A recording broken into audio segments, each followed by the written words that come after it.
성경을 보시면 이렇게 좀 의아해하는 조금 궁금증이 떠오르는 그러한 대목들이 나옵니다. 그 중에 하나가 바로 오늘 본문 말씀에 등장하는 아비멜렉이라는 사람이에요. 왜냐하면 분명 우리가 알기로는 아비멜렉은 저기 창세기 20 몇 장입니까? 뭐 22장 3장쯤 될까요? 예, 그쯤에 분명히 아버지 아브라함이 흉년 때에 도망가 가지고 지금 여기 먹을 게 없으니 우리 저쪽으로 가자 그래가지고 그때 아비멜렉을 만나지 않습니까? 그래서 아비멜렉이 그 사라를 또 데려가잖아요. 그래서 사라랑 똑같은 멘트를 해요. 오늘 이삭의 리브가를 본 것처럼 야 너 왜 너 누이라고 했냐? 야 너 또 우리 이렇게 범죄해서 너는 또 우리 이렇게 하나님한테 혼나게 만드냐라고 이야기를 해서 그런 것들이 좀 헷갈립니다. 제가 한 가지 팁을 드리면요, 여러분 구약 성경에 자주 등장하는 그 주변 국가 중에 그들의 왕을 호칭하는 이름들이 있습니다. 애굽의 왕을 뭐라고 하죠? 애굽, 이집트. 예, 파라오예요. 바로. 그래서 성경에 바로가 나오면 그것은 어떠한 한 명의 사람의 이름을 말하는 게 아니라 그 직위를 말합니다. 그러니까 애굽을 다스리는 왕은 바로예요. 그러면 그 애굽에 가지 못해서 이스라엘이 여기 있으면 애굽이 여기 있어요. 그 중간에 껴 있는 나라가 있는데 유명한 블레셋입니다. 여러분 블레셋의 왕을 비로소 뭐라고 호칭하냐면요, 바로 아비멜렉이라고 합니다.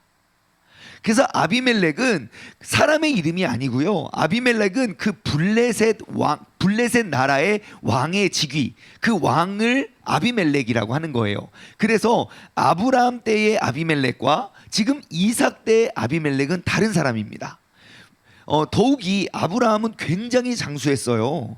예, 아브라함이 이삭을 낳기 전에 아비멜렉한테 가가지고 사라를 누이라고 하잖아요.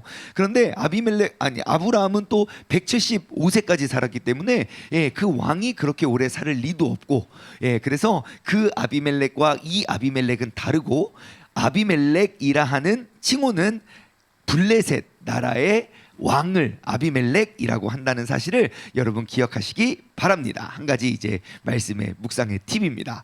자, 오늘 이제 다양한 말씀들이 여기 많이 기록되어 있는데요, 저는 1절에서 5절까지의 말씀을 집중해서, 우리 새벽에 시간이 짧으니까요 1절에서 5절까지의 말씀을 집중적으로 우리가 함께 나눠보길 원합니다. 자, 1절부터 한번 볼까요? 아브라함 때에 첫 흉년이 들었는데 그 땅에도 또 흉년이 들어왔습니다. 이게 무슨 소린가 하고 보면은, 가만히 자세히 보면 어떠한 말이냐면, 아브라함 때의 첫 흉년이 엄청 심했거든요. 더 이상 먹을 것이 없어서 아브라함도 고향을 옮겨야만 해서 그때 아브라함이 사라와 함께 블레셋에 들어가거든요.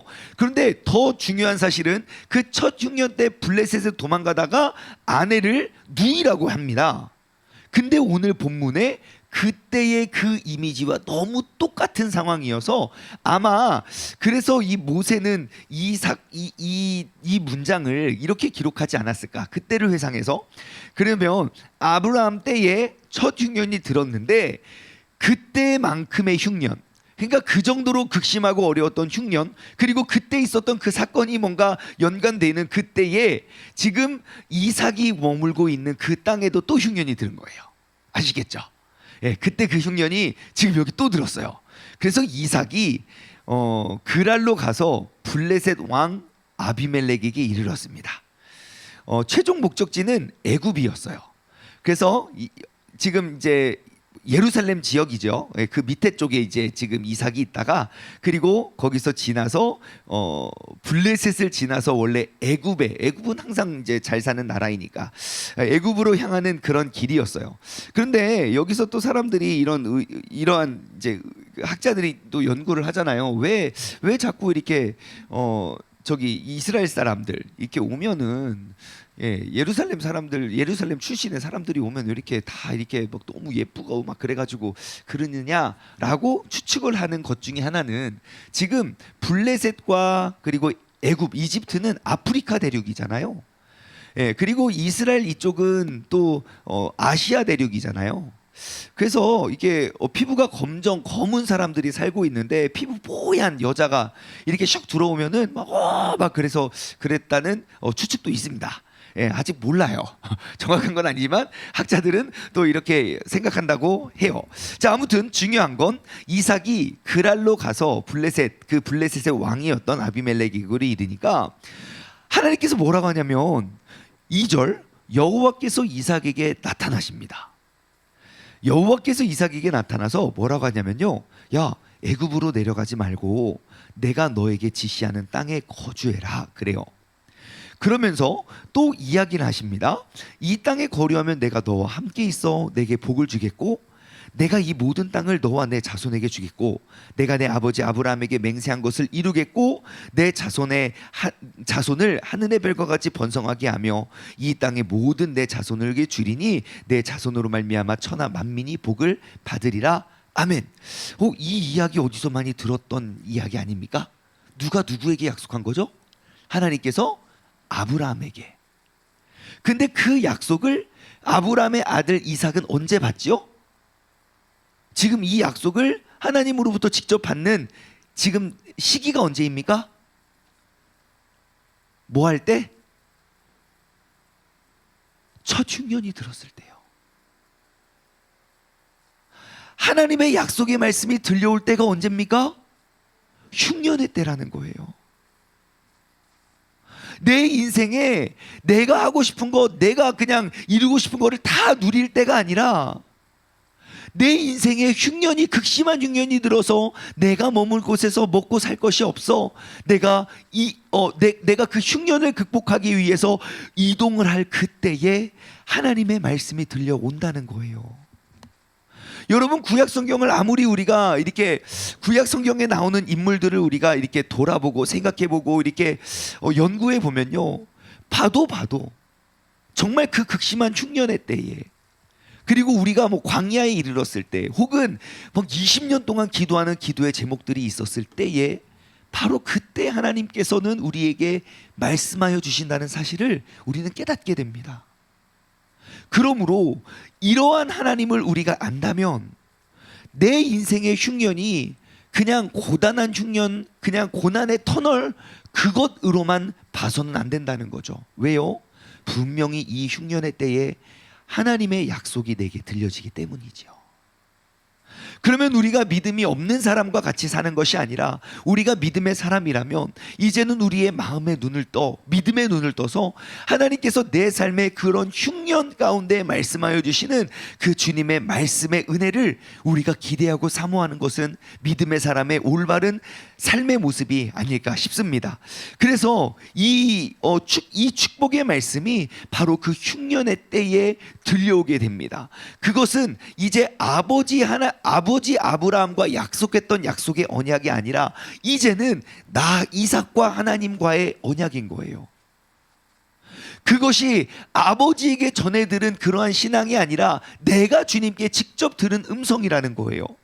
여러분, 우리의 신앙생활에 있어서 믿음의 대가 넘어가기 위해서는 반드시 기억해야 될 것, 내가 아버지가 만났던 하나님, 엄마가 만났던 하나님이 아니라 내가 만난 하나님. 분명히 아브라함은 이삭을 앉혀놓고 엄청나게 많이 이야기했을 거예요. 야, 아빠가 뭐 이렇게 하란에서부터 하나님의 또 이렇게 우르에서부터 시작해서 하나님이 내게 말씀해서 고향을 떠나라고 해서 하란을 갔다가 그 다음에 또 내려왔다가 또 내가 이렇게 인생을 살았고 하나님이 나를 통하여 많은 일을 해서 네가 100살에 얻은 아들이다. 와, 그러면서 야, 네 조카들 봤냐? 조카, 동생, 세상에 동생들이요. 동생들도 있어요. 6명이나 더 있어요. 동생들 봤냐? 하나님이 이렇게 복을 주셔야 이랬다. 예. 아마 지겹도록 들었을 거예요. 그런데 그가 흉년을 맞아 그곳을 떠나는 그때에 하나님께서는 이삭을 찾아오셨고 이삭은 그 하나님의 약속을 믿고 나아갑니다. 여러분, 우리가 오늘 내가 그 하나님을 다시 한번 인격적으로 만나기를 우리가 구했으면 좋겠어요. 내가 이 집사님의 하나님, 저 집사님의 하나님, 뭐 장로님의 하나님, 권사님의 하나님, 목사님의 하나님의 간증을 듣는 것이 아니라 하나님, 나를 통하여 아버지 하나님의 나의 갈 길을 인도하시고 예비하시는 그 아버지 하나님의 그 약속의 말씀을 듣길 원합니다. 너희가 나를 찾고 찾으면 나를 만나리라 약속하신 주님, 내가 오늘 이 새벽에 주님의 이름을 부르짖사오니, 참고로 성경의 모든 곳을 보면요, 하나님이 응답하시고 역사하시는 때가 새벽이 제일 많습니다. 새벽의 때 하나님은 들으시고 새벽부터 일어나가지고, 그래서 우리가 새벽에 나온 거 아니겠습니까? 분명히 성경에 밤의 역사를 많이 했다면 우리는 밤에 많이 모였을 겁니다. 월화수목금토일 철야를 했을 수도 있습니다. 하지만 분명히 하나님께서는 새벽에 역사하셨기 때문에 오늘 이 새벽에 나의 하나님, 너의 하나님, 부모님의 하나님이 아니라 나의 하나님, 나를 만나달라고 우리가 구하며 나아가길 소망합니다. 자, 그래서 2절 말씀으로 다시 돌아가 볼게요. 여호와께서 이삭에게 나타나 이르시되. 자, 이삭의 삶의 입장에서는 내가 지금 더 이상 여기 먹고 살 것이 없고 너무너무 굶주리고 배고프고 힘들어서, 그래서 이제 이동을 하는 거예요. 나의 인생은 내가 봤을 때는 실패한 거라고요. 내가 풍족하고 성공했으면 거기에 못을 받고 거기서 이제 살았겠죠. 하지만 나는 더 이상 여기서 견뎌낼 힘과 능력이 없으니 야, 이제 떠나자, 우리가 살기 위해서. 그러한 패배감으로 우리가 떠나는데 하나님께서 이삭에게 나타나서 뭐라고 말씀하시냐면, 애굽으로 내려가지 말고 내가 너에게 지시하는 땅에 거주하래요. 하나님이 뭘 말씀해 주십니까? 이삭이 가야 할 곳과 가지 말아야 할 곳들을 정해주세요. 그리고 나서 그 놀라운 복의 약속을 허락해 주십니다. 제가 이 말씀을 딱 묵상을 하는데 갑자기 딱 떠오르는 아주 유명한 시가 떠오르더라고요. 무엇입니까? 시편 1편 1절과 2절이에요. 자, 여러분 이 대목을 마음에 두고 시편 1편 1절과 2절을 한번 보겠습니다. 복 있는 사람은, 자, 지금 이삭이 고향을 떠나서 하나님이 내가 너에게 복을 주겠다, 복을 약속했어요. 지금 이삭은 이미 복 있는 사람이죠. 그 복 있는 사람의 특징이에요. 복 있는 사람은 악인들의 꾀를 따르지도 않고 죄인들의 길에 서지도 않고 오만한 자들의 자리에 앉지도 않고, 어떠한 사람입니까? 여호와의 율법을 즐거워하여 그 율법을 주야로 묵상하는도다. 그 사람이 바로 복 있는 사람이에요. 자, 다시 한번요. 복 있는 사람은 누굽니까? 악인들의 꾀를 따르지 않고 죄인들의 길에 서지 않고 오만한 자들의 자리에 앉지 않고, 뭐를 따르는 사람? 오직 여호와의 율법을 즐거워해서 그 율법을 주야로 밤이고 낮이고 묵상하는 자래요. 자, 이게 복 있는 자라고 이야기를 해요. 그리고 오늘 이삭과 함께 하신 하나님의 말씀을 보면 복 있는 사람은 어떠한 사람입니까? 위치 파악을 잘하는 사람이에요. 자신의 자리를 아는 사람이라고요. 내가 어디에 가야 되고 어디에 가면 안 되고, 하나님께서 어디로 이끄시고 어디로 이끌지 않는 것. 그럼 반대로 복 있지 않는, 그러니까 하나님이 말하는 하나님의 복을 누리지 못하는 사람의 특징은 뭐겠습니까? 내가 가지 말아야 할 자리를 가겠고, 내가 있어서는 안 될 자리를 사랑함으로 나아가겠지요. 그 사람은 어떠한 특징이 있습니까? 다른 건 몰라도 여호와의 율법, 그 여호와의 약속, 여호와의 언약을 주야로 묵상하지 않는 사람이겠지요. 제가 여기서 힌트를 얻었어요. 왜 우리가 주야로 하나님의 말씀을 묵상해야 하는가? 하나님은 우리가 가야 할 길을 알고 계시고 인도하신다는 거예요. 만약에 이삭이 복된 자가 되지 않았다면 그는 그냥 자신의 계획대로 애굽까지 갔을 거예요. 가서 또 어떠한 일이 어떻게 일어날지 될지 우리는 모르지요. 하지만 그의 갈 걸음걸음을 하나님께서 인도하시고 복 있는 사람의 복된 자리로 우리를 이끌어 주시는 줄을 믿습니다. 여러분, 하나님께서는 나의 갈 길을 인도해 주시는 분입니다. 그래서 그 인도함을 받기 위해서 우리는 주야로 그 율법을 즐거워하여 주야로 그것을 묵상하는 사람이 되어야 된다는 것입니다. 그 말은 무슨 말입니까? 환원하면 복 있는 사람은 주간이고 야간이고 하나님께서 이끄시는 그 자리에 서는 사람이라는 거예요. 시편 1편 1절과 2절을 연결지어 보면 복 있는 사람에 대해서 이야기하는데 1절에는 분명히 위치 파악을 이야기하고 2절에는 말씀 묵상을 이야기한단 말입니다. 그럼 말씀 묵상하는 사람들은 무엇입니까? 낮이고 밤이고 주님께서 내게 말씀하여 주시는 대로 내가 가야 할 것과 서야 할 것과 머물러야 할 곳, 그곳이 어디인지 주님께서는 분명 우리에게 이끌어 주신다는 거예요. 반대로 생각해 볼까요? 내가 하나님의 자녀예요. 내가 하나님 앞에 순종하고 나아가길 원해요. 근데 내가 자꾸 죄의 길을 따르고 그 거만한 자리, 오만한 자리를 따르고 있다고 칩시다. 여러분들이 하나님이라면 말 안 해주겠습니까? 우리가 영적으로 깨어 있다면 하나님께서 내게 말씀을 안 해주시겠습니까? 야, 가라. 야, 서. 가지마. 가면 안 돼. 당연히 말해주겠죠. 그러니 우리가 복된 자가 되기 위해선 낮이고 밤이고 우리의 마음의 문을, 우리의 눈을 하나님께 시선을 고정하여서 하나님의 인도하심 속에 우리의 갈 길을 인도하시는 그 하나님의 세밀한 음성에 귀를 기울일 수 있는 믿음의 사람 되기를 소망합니다. 자, 하나님께서 함께 하시면 그럼 어떠한 일이 벌어지게 되는가? 5절 말씀 보십시오. 자, 3절 4절은 하나님이 이제 축복을 해요. 자, 이게 그냥 3절부터 다시 읽죠.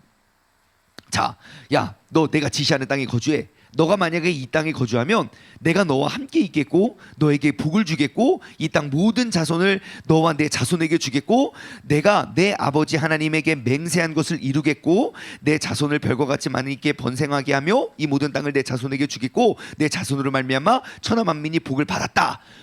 복을 받을 거야 라고 약속해요. 그리고 오늘 본문 말씀 저 밑에 12절 말씀 보십시오. 진짜 하나님이 약속한 대로, 하나님이 말씀하신 대로 이삭이 그 땅에 농사하여, 자, 그곳은 지금 이방 땅입니다. 나의 고향도 아니에요. 그런데 그 땅에서 농사를 했는데 그 해에 100배나 얻었고, 야, 첫 해에 농사했는데 100배나 얻었고 여호와께서 복을 주셨으므로 그 사람이 창대하고 완성하여 마침내 거부가 되고 양과 소가 떼를 이루고 그리고 블레셋 사람들이 시기해서 떠나라고 할 정도로. 그리고 여러분 주말, 토요일, 주일 본문 말씀 읽어보십시오. 이삭은요, 파기만 하면 물이 나와요. 예? 화딱지 나가지고 아브라함이 파서 물 나왔던 거 그냥 가둬버리거든요. 예? 막 그거 묻어버려요. 근데 이삭도 그거 파요. 근데 그거 또 뺏기고, 또 파면 뺏기고. 왜요? 그가 복된 자가 됐기 때문에. 하나님의 그 약속을 성취하시죠. 자, 뿐만 아니라 내 자손을 하늘의 별과 같이 많게 하고 이 모든 땅을 너에게 준다고 했겠죠. 생각해 보세요. 블레셋과 이스라엘의 관계는요, 항상 좋았습니까? 맨날 싸웠습니까? 맨날 싸웠어요. 만만해가지고. 근데 이스라엘이 블레셋을 다스리고 통치할 때가 있습니다. 언제인 줄 아십니까? 이스라엘이 하나님과 주야로 교제할 때요. 이스라엘 역사에 블레셋을 다스렸을 때 보면요, 한결같이 하나님을 경외하고 사모하는 사람들이 있었을 때, 대표적으로 다윗이 그러하죠. 블레셋 진영에 나아갈 수가 없는 거예요. 너무너무 커서. 블레셋은 또 거인족이 있었거든요. 골리앗 같은 놈이 나와가지고 막 하나님 비방하고 조롱하고 할 때, 역사가 흘러 막 그렇게 비방하고 조롱할 때 아무도 나아가지 못해요. 무서워서. 근데 하나님을 미친 듯이 사랑했던 한 젊은이라고 하기보다는 또 더 어려요. 군대도 못 가. 그러니까 어리질 않고 청소년 정도, 진우야, 우리 진우 정도 새벽에 하나님을 사랑해 와가지고 내가 저거 죽이겠다 하고 블레셋이 완전 납작 엎드리잖아요. 그러니까 하나님의 약속을 하나님으로부터 우리는 확인할 수 있게 되는 거예요. 여튼, 자, 그래서 그러한 축복을 다시 이루게 돼요. 5절에 오면요, 그럼 이유가 나와요. 그럼 무엇을 했기 때문에 이렇게 복을 받느냐? 자, 5절 함께 읽어볼까요? 5절 말씀은 시작. 이것은 아브라함이 내 말을 순종하고 나의 명령과 나의 계명과 나의 율례와 나의 법도를 지켰음이니라 하시니라. 아멘. 자, 너가 흉년 때 이렇게 집을 떠나야만 했지만 내가 너의 갈 길을 인도할 뿐만 아니라 너에게 이렇게 많은 복을 줄게 라고 약속하는 이유가 무엇입니까? 아브라함이 내 말에게 순종했대요. 그리고 내 명령과 계명과 율례와 법도를 지켰대요. 이것을 한번 살펴볼까요? 크게 보면 두 가지고요, 작게 보면 5가지예요. 자, 크게 보면 뭡니까? 아브라함이 내 말에 순종했다는 것. 그리고 두 번째, 명령, 계명, 율례, 법도, 뭔가 다른 단어이지만 같은 걸 이야기하는 것 같지 않습니까? 4번이나 반복하는 것 같잖아요. 결국 뭐 했다는 거예요? 하나님의 말씀에 순종했다는 거 아닙니까? 작게 보면 아브라함은 내 말에 순종을 했고, 한 가지, 나의 명령, 나의 계명, 나의 율례, 나의 법도 그 모든 것들을 지켰대요. 짧게 한번 나눠볼까요? 하나님의 말씀에 대한 순종은 무엇입니까? 이 순종이라는 단어가 가진 의미는요, 듣다예요. 그것을 좀 더 깊이 들어가면 들은 것을 완전히 이해하다라는 의미를 가진 단어예요. 그것을 삶으로 가져오잖아요. 그러면 아브라함이 나의 말에 순종했다는 건 하나님의 말을 내가 온 삶을 들여서, 나의 온 삶을 통하여 하나님의 말대로 실천했다는 거예요. 그리고 아브라함의 삶에, 이 말씀을 보고 아브라함의 삶을 한번 들여다보십시오.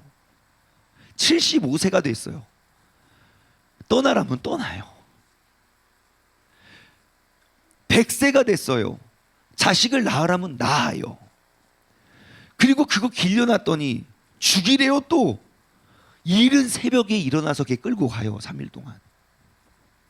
하나님의 말씀을 나의 온 몸을 다해서 순종했습니다.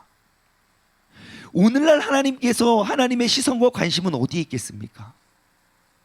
그 하나님의 말씀에 순종할 수 있는 자를 찾고 계시지 않겠습니까? 그냥 듣고 잃어버리는 자 말고요. 알겠는데요. 그럼 하나님이 요구하시겠죠. 야, 그 부자 청년처럼, 야, 너에게 한 가지 부족한 게 있는데, 야, 너 이거 뭐 재산을 팔아서 나를 따라. 예 하고 돌아가는, 결정적인 때에 우리가 순종치 못하는, 여러분, 하나님의 복은 바로 순종하는 자에게 따라옵니다. 그리고 하나님 말씀대로, 내게 주신 감동대로 우리가 순종하며 나아갈 때 우리는 하나님의 놀라운 복을 나에게뿐만 아니라 누구에게, 내 자녀에게까지. 야, 내가 너 복을 주는 이유는 네 아버지가 순종하고 명령, 계명, 율례, 법도를 지켰기 때문이야. 다윗도 마찬가지죠. 아들 솔로몬이, 부인이 1000명이라니까요. 왜 그렇게 많이 동맹을 맺었을까요? 결혼은 곧 언약, 결혼은 곧 동맹을 의미하거든요. 그 나라와의 동맹. 왜요? 불안해서요. 이 나라 뺏길까 봐. 하나님 한 분이면 충분한데 그 하나님과의 교제가 끊어져 버리니까 1000명의 부인을 두어서 모든 나라들과 동맹 맺었다고요. 그들의 이방의 신들을 다 수입하고요. 불안은 또 다른 불안을 낳습니다. 그러니 세상 모든 것들을 우리가 두려워하는 것이 아니라 여호와 하나님을 두려워하고 경외할 수 있는 지혜로운 사람 되길 바랍니다. 내 명령, 이 명령은 무엇이냐면, 하나님의 명령은 내가 지키고 간직하는 것. 그리고 나의 계명은, 내가 그 계명이라는 단어는 명령하다, 맡기다. 그리고 네 번째, 하나님의 율례라는 것은 비석의 색이다, 법, 이런 거고. 그리고 다섯 번째, 하나님의 법도를 잘 지키고, 이 법도라는 단어는 교훈하다, 교육하다.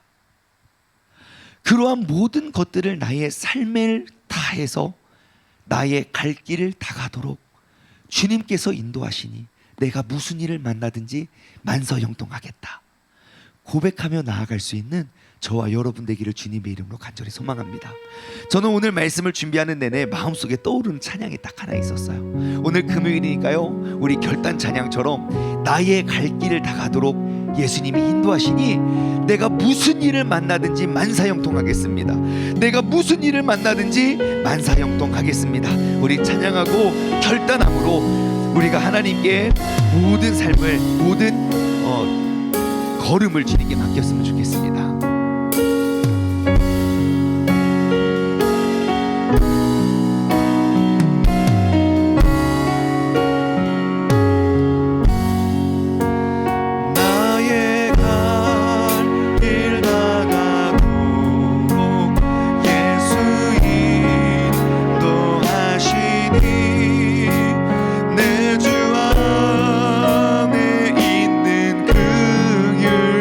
어찌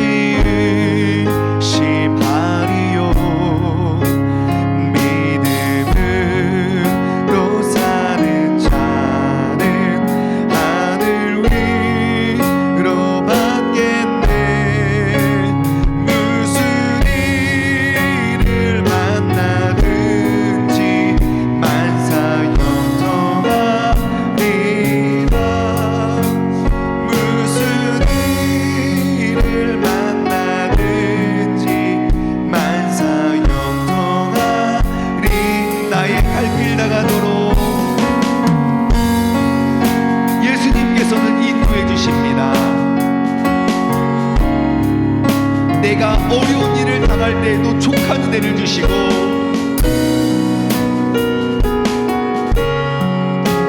족한 은혜 주시네. 나는 지리고 남하고 영원히 부가라나 나의 앞에 한석에서 샘물 나게 하시네. 나의 앞에 한석에서 샘물 나게 나의 갈 길 다가도록 나의 갈 길 다가도록 예수님께서 인도하시니 그의 사랑이 얼마나 큰지 내가 말로 다 할 수가 없습니다. 성령 감화받은 영혼 성령 감화받은 영혼 하늘나라에 갈 때에 영영 부를 나의 찬송 바로 예수님께서 나를 인도하셨다는 것 영영 부를 나의 찬송을 예수님께서 나를 인도하셨다는 것입니다.